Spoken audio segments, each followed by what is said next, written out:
Nothing to apologize for, Lynn. I mean, you sounded like so full of joy and happiness, and that is what it's all about. That's why we have this show here to get to that point, and so you know, nothing at all to apologize for.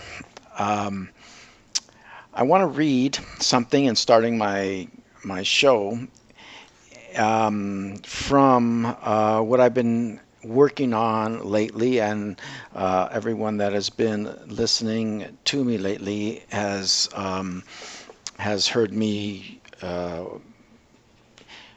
working on the book Journey Beyond Words, Brett Haskell, and this book is something that I have been called to really focus on, and and I have been, and I pretty much have not done a whole lot of anything else outside of a course that Reverend Araceli and I have been doing on Thursday nights, but it actually has been tying in very well with what I'm doing.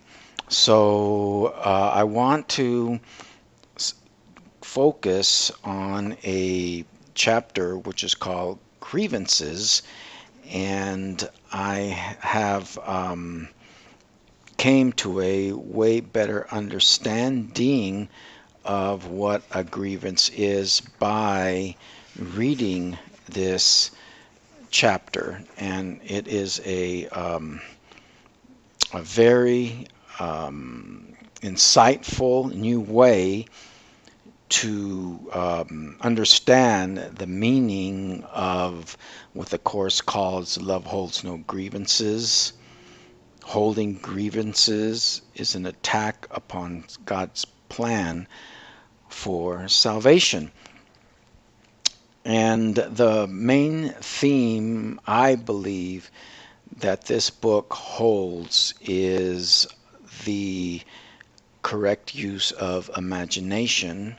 Like I have mentioned several times, it is really, this book really goes at the course material from that point of view, which is different than the course, in that the course goes at it in removing the blockages in terms of letting you know, making me aware of what these by continuing in the belief and the exercising of these beliefs that are survival beliefs that we have, and the blockages, and what how crazy they are, how insane they are, and how destructive and hurtful that they are to ourselves. That is the way that I see is some of the way that the course goes at in really grabbing my attention and making me realize just how I don't know, like how sly, or how, I don't want to say evil, the ego is, but I see that it did work for me and still does work for me by looking at the ego as a very like I've heard it be used as a scavenger dog, and in a way, yes, I get that. I get that, and to characterize it like that, it it is definitely works for, or did work for me, and still does work for me in certain instances where it just takes over my attention, and where I can't shake it sometimes, and this is an experience that I've had the last couple of days. During the weekend, I really got this whole concept of imagination to where I was really seeing it as God's imagination, and everything I was able to look upon, there was no conflict, there was no identification of separateness on anything, and it was quite a beautiful experience because I just recognized everything as a co-creation of God and myself, and I was able to see what here in this book, Journey Beyond Words, where I really was able to get the concept of that we're not individuals with just because that we have a perspective or a consciousness that makes us perceive that we are separate beings with separate thoughts and private thoughts and all of that. And it explains that experience of me or anyone else as an expansion of the imagination, or Christ's vision, or whatever we want to call the identity of God. So looking at it as an expansion, and which is something that, looking at it from a material thought perspective, from a reasonable thought perspective, or trying to make sense of it in using the reasoning or knowledge, so-called knowledge of what I know with my thought, is completely useless. And that is where the foundation that I have been reading as far as what the imagination is, and moving into a sense of really experiencing that unlimited potential, that unlimited expansion, that I was able to get to a point where, not that I could even still not even reason it out, but in understanding and getting a sense of the infinite potential of imagination, I'm able to accept it as as truth, that the imagination can, God's imagination can actually create this reality of us being one, and in addition to that, have an individualized perspective without being separate. So in a rational, reasonable world, that is, impossible, because when I'm sitting here talking right now, I don't see Lynn, and I don't see Dove, and I don't see everybody that's listening to it right now. But still, in the sense of what the imagination, God's imagination, really and actually is what I'm starting to realize. It is in that realm of possibility of imagination, because that it is the realm of imagination is everything that is real. And for me, everything that is real, from what I understand in the Course, is everything that is the attributes of God, which would be love, intelligence, order, beauty, harmony. All of that is all that is real, and the only thing that is real.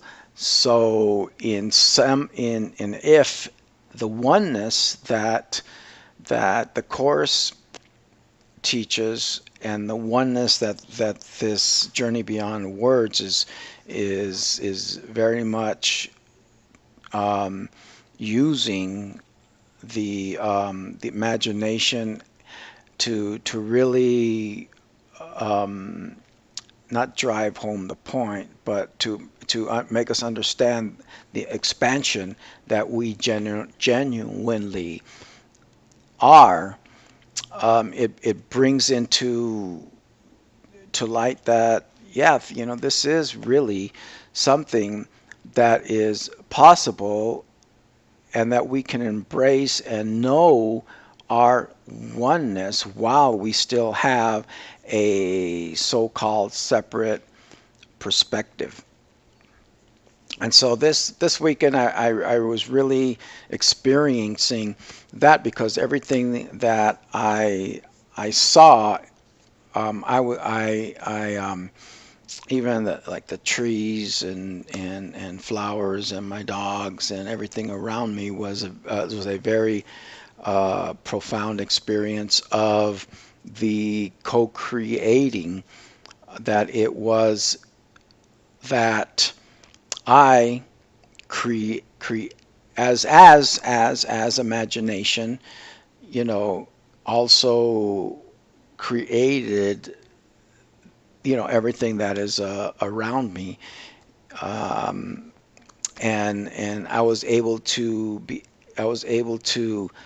know and experience that essence to the extent that I can of God's imagination, that I and God were the same imagination that has manifested and is co-creating everything around me. It's that feeling that I was part of it. I had the sense of being one with it, the sense of being part of it, by just getting into that place of the possibility that all of it is actually reality, by not by reason, but just by trusting, and by really dialing in on what really is imagination. And it's imagining imagination, and it's in a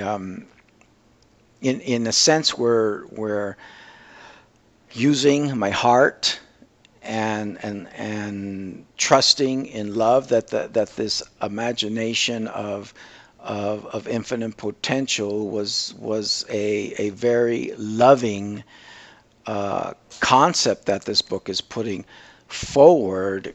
And so it was able to unfold in a very gentle, beautiful way, instead of a fearful way, which has been my experience in the past, by imagining, what's going to happen to me when I die, or what's going to happen in this situation, or what's going to happen in that situation, which really is a misuse of imagination. And so the imagination that I've always had was very controlled, very guarded, because of the fear of dying, the fear of survival would not let me venture out into imagining anything else but safety and security. So it's the whole thing of building the walls around me, building the cage around me, that that I needed to do in order to feel safe.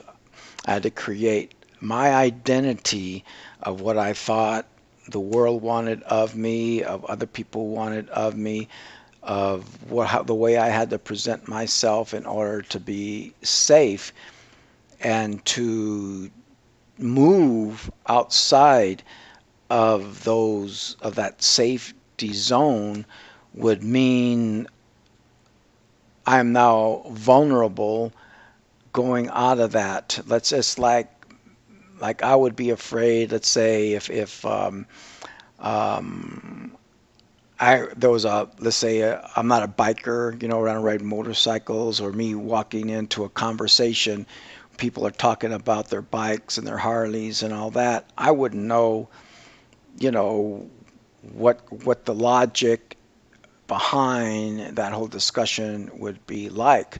So I wouldn't walk into a discussion like that and pretend like I know what I'm talking about, or which I don't. That's just a like a minor example of what of me not venturing out of that safety zone.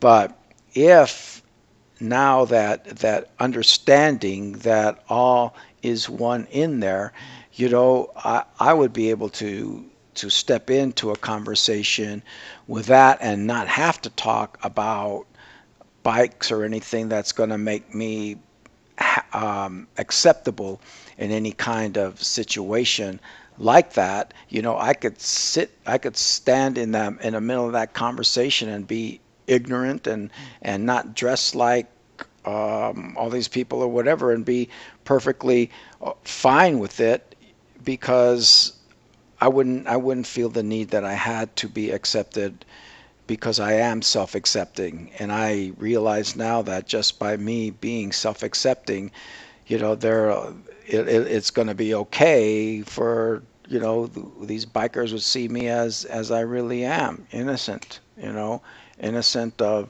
and not and ignorant, if that's the word to use, from the lifestyle and everything that they are. So having said all that, um, the breakthrough to that imagination um, being how I am viewing what everything is, or moving into that awareness into what everything is. During the weekend, it was wonderful. The whole weekend was like it. Everything was just joyful, connected. I go back to work on Monday, and so it's, yeah, sort of like carrying over and everything. But it seemed like I was getting a little bit too caught up in that reality of what had to be done, and what my function is in work, and so that I don't know what you want to call cloud nine or whatever is somehow diminishing. But I know what it is. I know for a fact what it is, and I move into it as often as I can. And all of this really has, by not being able to maintain that connection, has has brought to me the call for, like Veronica says, is like more devotion, is to devote more and more time with making that connection, and and treating everything as a part of that whole, because I'm still not in that consciousness yet, where I can create, or I can, yeah, actually, yeah, I said it right the first time. I can make the creation of everything as oneness. So when I'm in the workplace, and in this one function, I'm still in my mind, doing, making it separate. And as I make it separate, then there is I'm inventing a grievance. So actually, so let me start here on the chapter of grievances by Journey Beyond Words. And what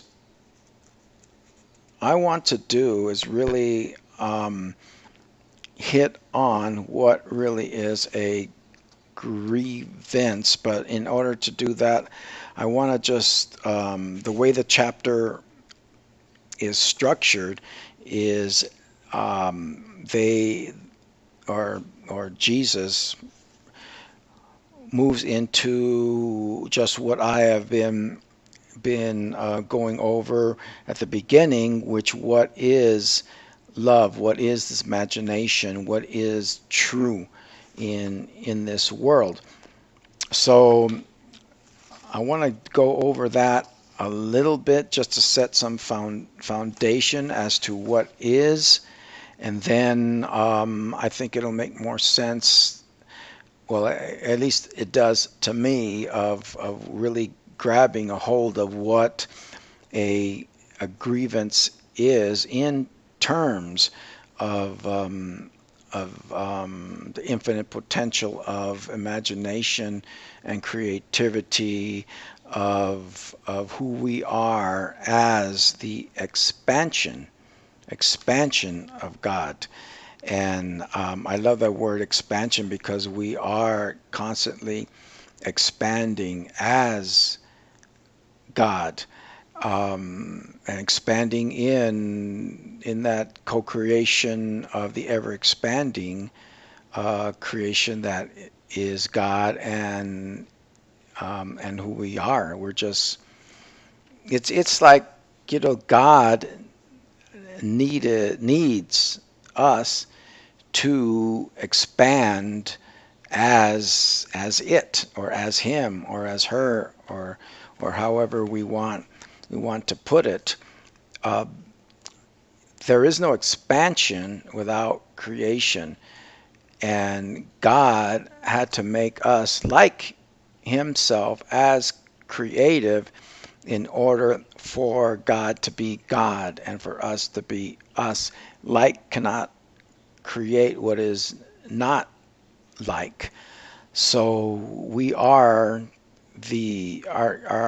continually creating through our imagination, through our letting go of our limiting ideas of who we are and what we believe we need to be in order to survive. Um, we are the creative potential of God, and God is us.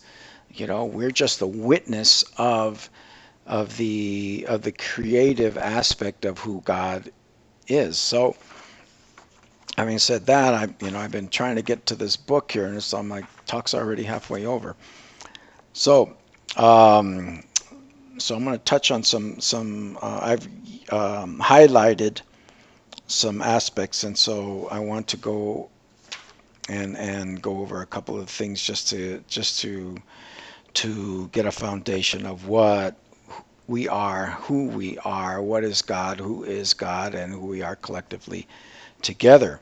And love is that key that explains where in the chapter Jesus used love as that key. To me, it works better for imagination is working better for me. So we'll just have it in. If you keep that in mind, that the love means imagination, and that's kind of where I'm coming from. But if you don't like that, then use love. But anyway, all aspects of your world are love. For love is all there is. Truly, there is hardly a better way to define love than that. Love is all that is.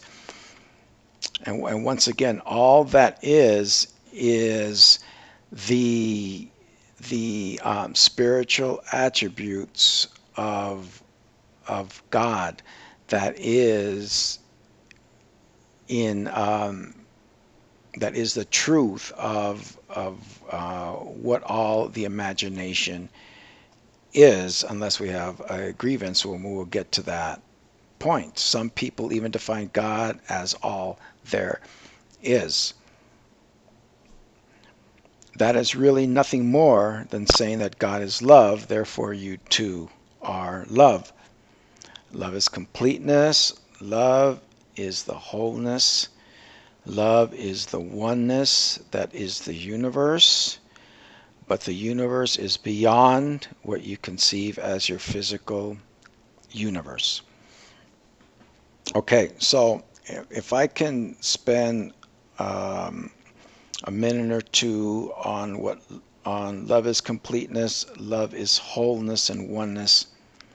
that is the universe. So if we look at love as imagination, and that whole principle of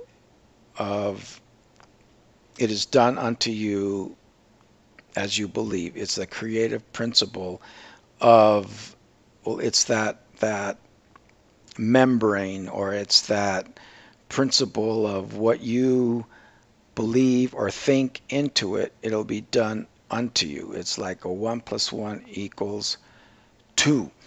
So in that principle, there is nothing that can enter into that principle and not make it true.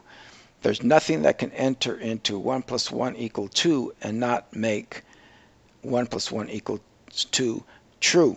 Same thing is, as you believe, that is what you're going to create in your life. And there's nothing that can stand in or move into that principle. It is just impossible. So when I read love is completeness, that is what I read into, is the imagination is that completeness, because in that imagining there is nothing outside of it that can I don't know, say spoil it or make it less complete than what it is. And it says love is wholeness. It's all complete. It's all one. There's nothing that can go in and spoil it. We can go in and think into it and believe into it that I'm a bad person, or I'm this and I'm that, and I will experience the results of those beliefs. And but still, the integrity of the love is completeness, love is wholeness is still there, and it's still not tainted, and it will always give me, or give anybody, and always create with integrity what is put into that. And so that is what I read into the imagination as love. And really, it is how much of a loving thing can we be created as to have the integrity of putting in what we believe, even if it's hurtful or if it's the truth. What more greater thing can we have than that? And what more loving, what more of a loving gift can we have than to be able to be masters of our own experience? And so when in this chapter, when they say love, I look at that imagination as just being just about as loving as I can imagine, and with my level of imagination, And so, anyways, let me continue. With regard to your physical universe, love is the energy, love is the glue, love is the strength that holds it together. And so, still, even with our physical universe, that imagination of God's imagination that lives for us, breathes for us, digests our food for us, does hears for us. I mean, all of that it does is a product of that love, that imagination that holds it all together. Is that life principle, that order, that intelligence that God feeds in to itself to hold, everything around us in order is the product of that imagination, of that principle that nothing can taint it, nothing can come between it, nothing can spoil it, nothing can lessen the perfection of what God has imagined into what we manifest and what we are right now. And so it goes on to say, it is which gives it form and of which is made. Love is each atom itself. Also, love is the energy in whatever form you imagine it that binds and holds the imaginary atoms to one to another. So love is what love is. I was going to stop there, but let me read the rest of the paragraph. Love is all that which you deem to be. So, I mean, anything that you deem to be can only come by you imagining it, and even beyond imagining it. And he's saying that is that love, the physical particles that create your body. But beyond that, love is living, breathing. It's a vibrant force that seems to hold the molecules of your body together. Is that pattern you call yourself. All of that is love. The only difference between the love you call your body and your world, between that and the love you call another's bodies in this world, the only difference is the changes in variations in frequency or vibration. So expansion is taking place in terms of different vibrations and frequencies that distinguish a an individualized expansion between myself and someone else. But it's still all in the one main vibration of imagination that is expanding and expanding as new people, as new creations, as new everything, just all expanding. Okay. Da, da, da, da, da. Okay, so now we're going to get into all that is God, all that is love. Now imagine for a moment that you are all that is. So in joining with the imagination of God, that is how I join and imagine that I am also all that is, because I function as that creative imagination every second of the day, every second of the millisecond. I am thinking or believing or feeding into that imaginative power force of imagination that is creating my experience. And so in that sense, I am all that is, all that I see, all that I'm living. I am that. We have said this before when we say that you are invulnerable. Being invulnerable, you create every aspect of your world, and everything that seems to happen to you is by your own design, by your own choice. By my own choice, if I know it or not. And that's huge. For me, for the longest time, I never even realized I had a choice. And even up until even now, even this afternoon, there are things that I slip back into the dream and don't believe I have a choice about the way that I feel.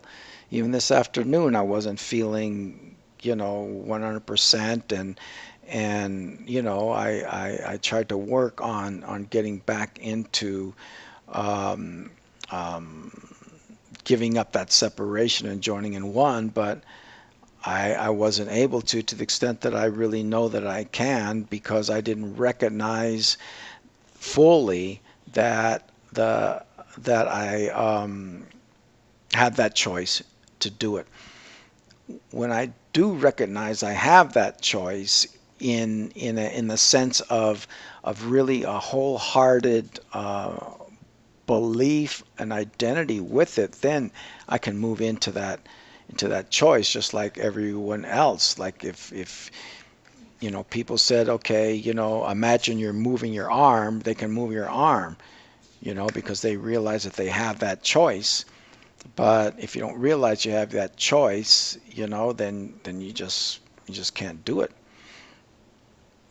Okay, as we go on, the truth of all that goes beyond the notion itself. For when I suggest to you in words that what seems to happen to you is of your own creation, I'm still allowing for a thought pattern which suggests that what seems to happen to you is somehow different from yourself. But indeed, that is not so and cannot be so. You are all that is, your entire world, all of it. As you perceive it, as you experience it, as you will come to know it when you move beyond your thoughts, beyond the illusions, all of it is yourself with a capital S. Definitely not with the little s, with a capital S. This is literally true. Now that's huge. Literally true. That's how much of in a dream world that I am, when this really says it's literally true. And then I think, okay, well, I got a long way to go, but no, all it is just a dream in time, and thinking that it's going to be in the future someplace, but it's getting to that realization that now is all there is, and if I knew how to choose it, and didn't have all these blockages, it would happen right now, Not in, okay. Okay, let's see. I better get to grievances pretty soon.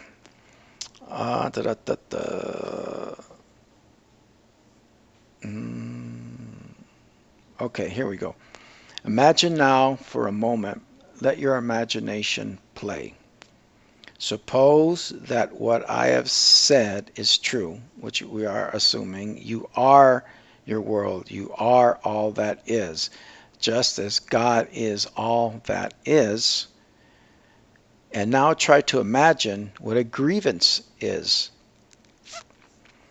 There are two ways to express what a grievance is. First, a grievance is literally an attack upon your own invulnerability. Secondly, a grievance is anything which you perceive to be outside yourself, separate from yourself, and which you would like to be different from what it is. So this points out to what a grievance is believing that you are not imagination, that you are not creating your own reality, that you're out of touch with that power of who you really are as a co-creator, as the Christ, as the imagination of God.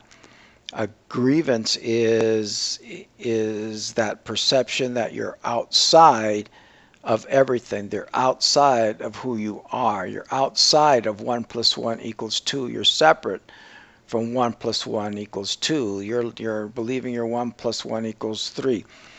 You're getting a sense of separation of something that is actually impossible, impossible to be. And so that is what a grievance is. But still, even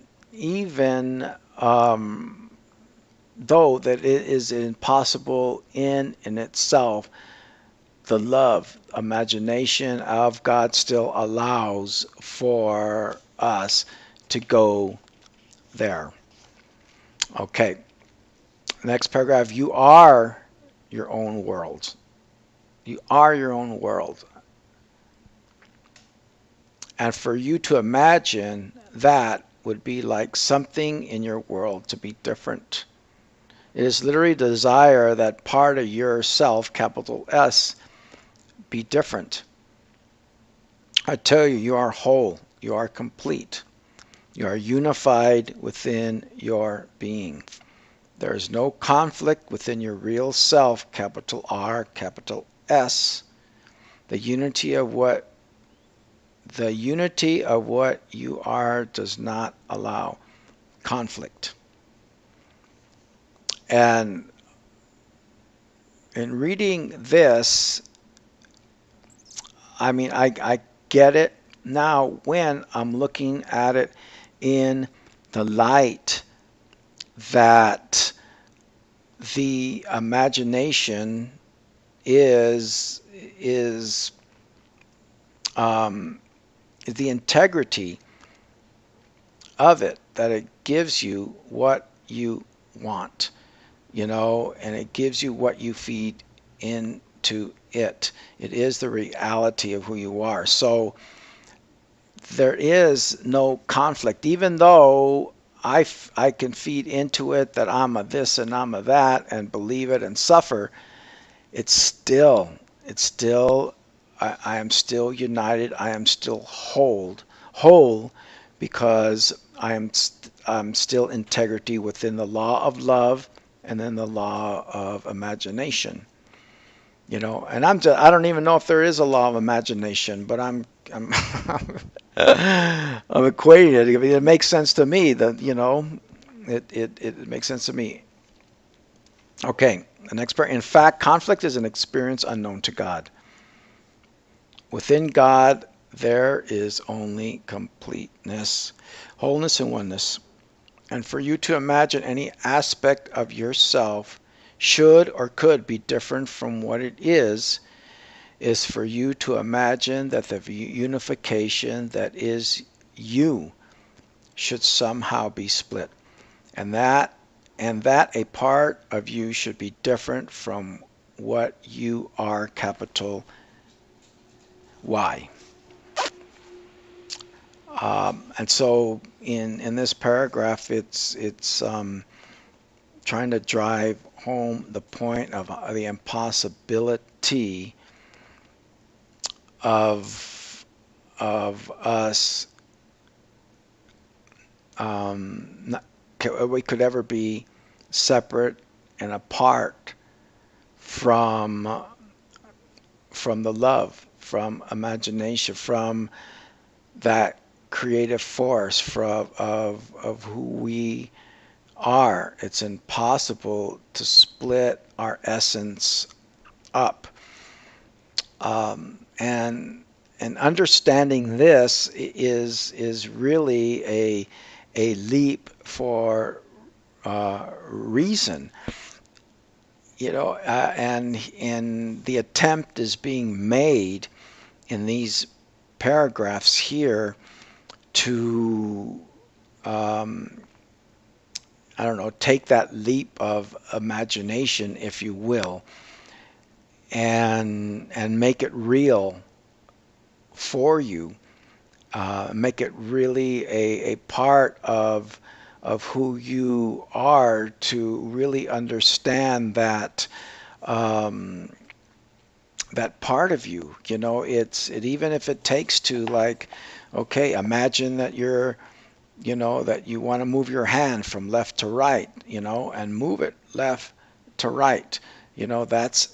That is how very supposedly simple that is, but then it's profound in the fact that it is really what our reality actually is. It really is what God's reality is.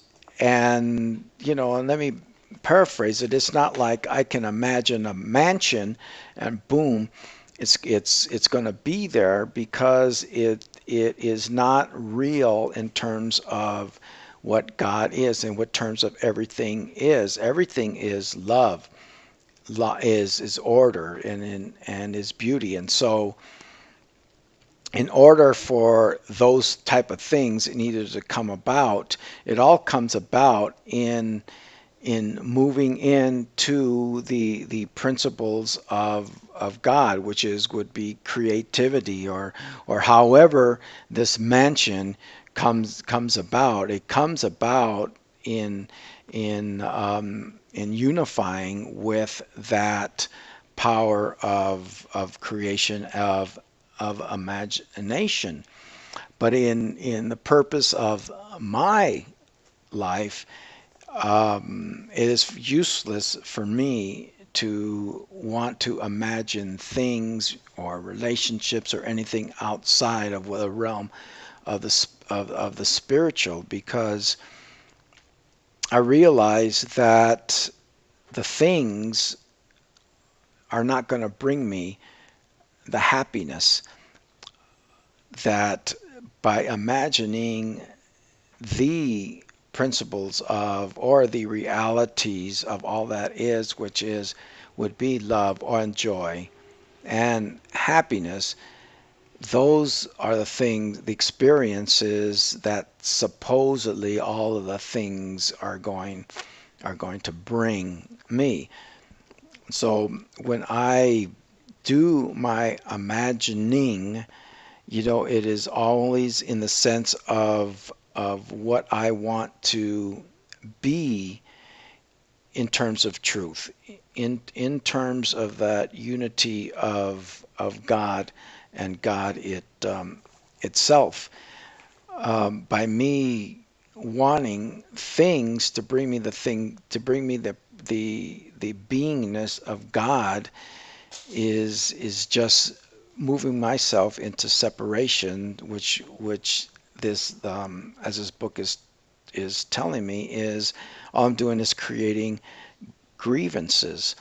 So grievance is really the irresponsibility and not being responsible for what I create, not believing that every second I am creating my experience. I am creating my reality, just like a 1 + 1 = 2, and that is what the imagination is, and that is manifested as love, because it is love.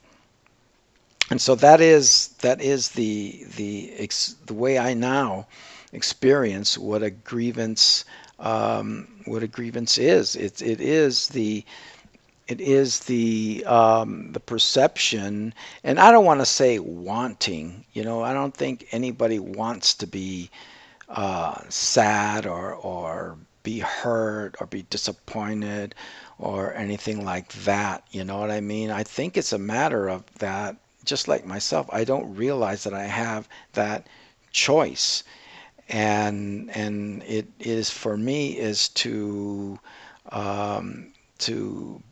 start awakening to the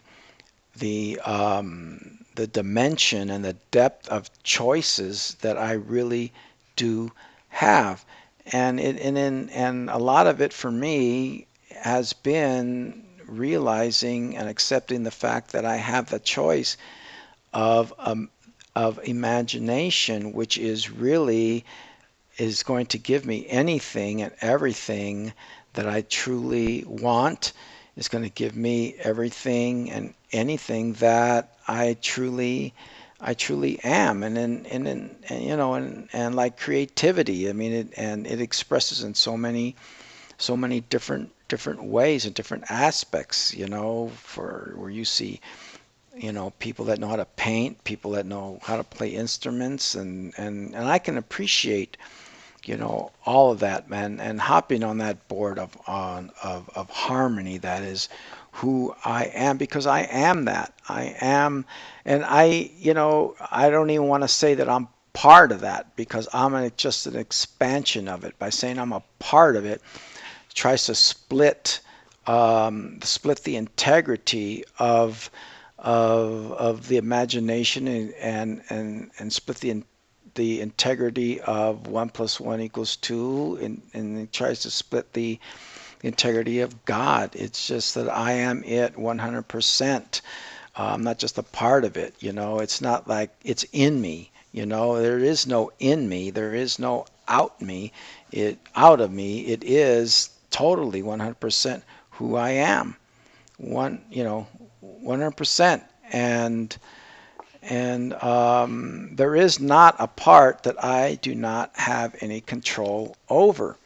I just don't, you know. And the more I can take that into an imagination point of view and imagine that it is true, because I'm not going to get there with reason, because reason tells me this is something physical out there and that is causing my life, that's causing this and that in my life, and it's not going to come without imagination that takes me beyond the physical illusion that I was born into, and and that I am experiencing still, but I'm still working at it and swinging away. But to close, I wanted to read this little meditation that I wrote the other night when I was just trying to get clear on what I was experiencing, and it goes like this. It goes like, I am imagination, God's imagination. I am free, nothing binds me. I always have a way to free myself from my made-up cage of limitation. If I feel unease, I know imagination as God will correct the form that I invented and correct it into love, correct it into support, correct it into truth, correct it into me, my true self. I trust this power, this gift of identity with my life as life. All and everything that is real is possible. It belongs to me. And so it is, my awakening together, friends. And I will be back next week, and most likely with more of a journey beyond words. And I wanted to express my gratitude with Lynn. Love you very much, Lynn. We'll talk to you later. Bye.